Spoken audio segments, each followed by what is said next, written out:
सैयद अहमद मिनान साहब आपकी तरफ आऊँगी। अभी ये भी कहा जा रहा है कि प्रेशर आने के बाद अभी तो शायद एमवी कुमार सिर्फ एक ऑफिसर है, ऐसे बहुत सारे ऑफिसर हैं जो भारतीय सरकार के खिलाफ हैं। जी बिल्कुल, इस वक्त वहाँ सर-ए-असेंबली का एक आलम है उनकी अपनी अफवाज के दरमियान कि जहाँ उनका नदरन कमांड का जो बॉस है, जो पूरे कश्मीर के ऑपरेशंस को देखता है, वो ही वाज फाउंड, मैं समझता हूँ कि उसने बड़ा एक मोरालिटी से भरपूर पोजीशन ली है, जो एक आर्मी ऑफिसर की एक वकार भी है कि वो हकीकत बताए कि हुआ क्या है। लेकिन आप कुछ भी एक्सपेक्ट कर सकते थे, लेकिन he seems to be pure hardcore किस्म का सोल्जर के जिसने हकीकत से मुंह नहीं चुराया और अपने सोल्जर्स को मरवाने के लिए आगे नहीं किया है। ये बहुत तेजी के साथ एक चीज वहां फैल रही है। अभी भी पेट्रोलिंग के दौरान जो वहां पे बॉर्डर सिक्योरिटी फोर्सेस के जो लोग थे, उन्होंने एक वहां पे सिख रेजिमेंट की एक पेट्रोलिंग हो रही थी, तो उनको दुश्मन समझते हुए या पाकिस्तानी समझते हुए उनको कत्ल किया। तो 5 सिख फौजी जो है वो मारे गए।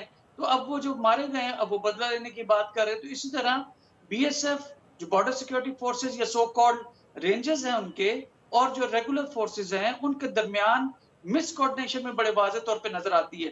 तो ये लोग जो बॉर्डर सिक्योरिटी फोर्स वाले हैं, तो वो उनकी तैयारी जो है वो अपने अगेन देख रही है कि अपनी सोल्जर्स को फ्रेटिसाइड यानी फ्रेंडली फायर से उन्होंने कत्ल कर दिया।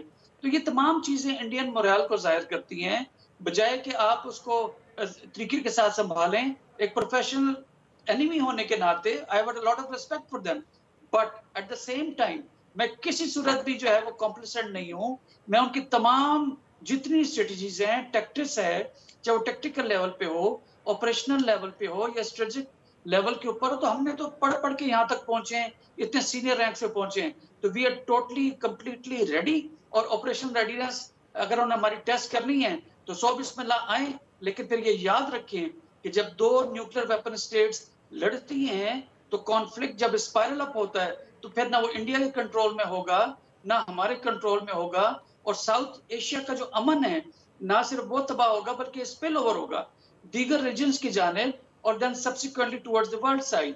तो वर्ल्ड वॉर 3 जो है वो इस कश्मीर को लेके एक न्यूक्लियर फ्लैश पॉइंट जो है वो बड़ा खुल के सामने आ रहा है, प्रोवाइडेड अगर मोदी जो है वो रैशनैलिटी का दामन ना छोड़े तो इस खत्ते को जो है पुरअमन रखा जा सकता है। और अब तो यूनाइटेड नेशंस का जो सेक्रेटरी जनरल है उन्होंने खुद ऑफर की है कि कश्मीर के ऊपर मैं दोनों के दरमियान सालिसी कर सकता हूँ। ये वैसे ही है जैसे प्रेसिडेंट ट्रंप ने 2019 में सालिसी की पेशकश की थी।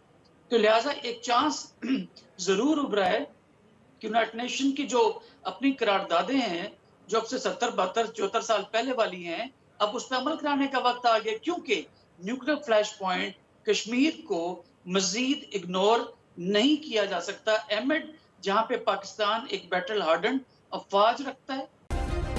सब्सक्राइब करें और बेल दबाएं ताकि कोई खबर रह न जाए।